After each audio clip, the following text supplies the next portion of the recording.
নমস্কার সবাইকে বঙ্গের ছেলে সাদর আমন্ত্রণ। আজ আমি আমের বড়া করেছি। আমরা যেভাবে তালের বড়া খাই ঠিক সেরকমই আমের বড়াও হয়। আম দিয়ে আমরা অনেক কিছুই তৈরি করি। আমি দেখুন বড়া তৈরি করেছি আমের। এই সুস্বাদু ও পুষ্টিকর বড়া আসুন দেখে নিই কীভাবে তৈরি করলাম। প্রথমে 3টে আম্রপালি পাকা আম নিয়েছি। এই আমগুলো আমাদের গাছের। এই আমগুলো আমি ছাড়িয়ে পাল্পগুলো সব বার করে নেব। আমের আটি আর খোসা বাদ দিয়ে আমি পাল্পগুলো বার করে নিয়েছি।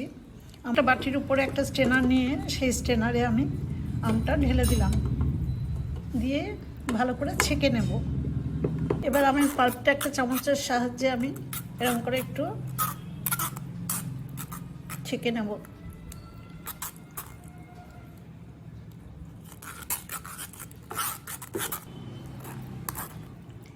আমের শ্বাসটা পুরোটা ছেঁকে নিয়েছি। দেখুন একটু এইরকম আছে, এটা ফেলে দেব। এই ছেঁকে নেওয়া আমের পাল্পের মধ্যে আমি এখন 2 বাটি ময়দা দেবো। 2 বাটি মানে আমার 2 কাপ। এই 2 বাটি ময়দা, 1 বাটি বা 1 কাপ সুজি, 1 বাটি ভরে চিনি মানে 1 কাপ, আর 1/4 চামচ লবণ। আমের পাল্পের মধ্যে এই শুকনো উপকরণগুলো খুব ভালো করে মেখে নেব, মিশিয়ে নেব। আমের শ্বাসের সাথে দেখুন চিনি সুজি ময়দা খুব ভালো করে মিশিয়ে দিয়েছি। এবার আমি 1 কাপ ফ্রেশ নারকেল কোড়া এর মধ্যে দিয়ে দেবো। আর একটু শুকনো মনে হচ্ছে সেই জন্য দেখুন 1/4 কাপ দুধ, এই দুধটাও এর মধ্যে দিয়ে দিলাম। এবার হাত দিয়ে আমি সমস্ত কিছু খুব চটকে মেখে নেব।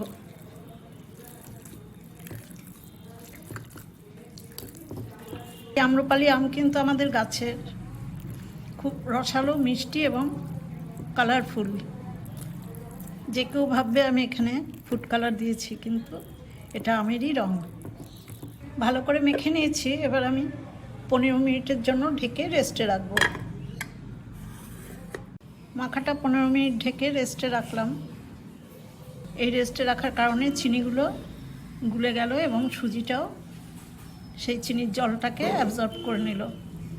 ঠিক এরকম ঘনত্বের মাখাটা হতে হবে, কারণ আমি বড়া বানাবো। বেশি পাতলা বা বেশি ঘন করলে হবে না। এবার ভাজবো। ভাজবার জন্য একটা কড়াইতে দেখুন গ্যাসের উপরে আমি 200 ml তেল দিয়ে দিয়েছি, রিফাইন্ড অয়েল। তেলটা গরম হয়ে গেছে। আম ময়দার মিশ্রণটা থেকে আমি এরকম বড়ার আকারে তেলের মধ্যে দিয়ে দেবো।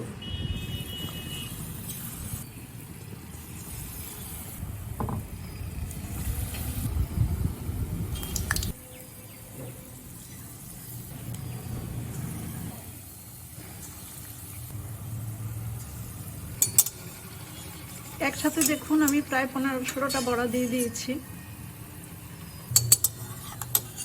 এখন বড়াগুলোর একটা দিক হয়ে গেলে আমি আস্তে আস্তে উল্টে দেব।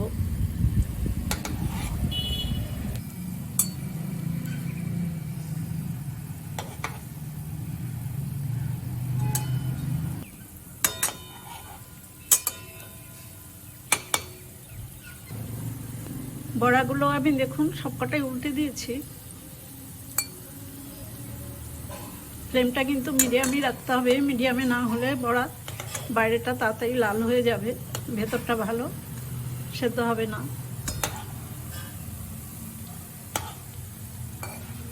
আগের থেকে দেখুন বড়াগুলো কিন্তু অনেকটা ফুলে গেছে।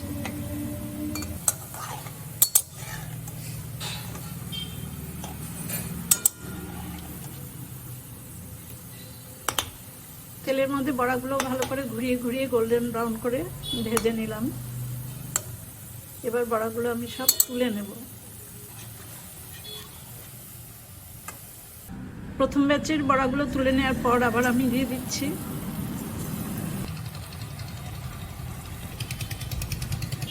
আগের বারের বড়ার মতো করে এই বড়া কটাও ভেজে নেব। দ্বিতীয় ব্যাচের আমের বড়া কটাও হয়ে গেল।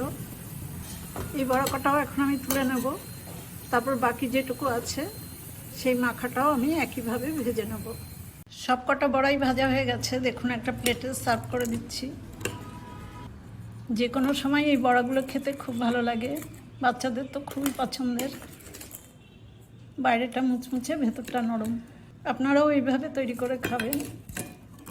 আমার এই আমের বড়া তৈরির রেসিপিটা দেখে আপনাদের যদি ভালো লাগে তাহলে আমার চ্যানেলটা লাইক, শেয়ার, কমেন্টস এবং সাবস্ক্রাইব করবার জন্য অনুরোধ রইল। সবাই খুব ভালো থাকবেন, সুস্থ থাকবেন। ধন্যবাদ।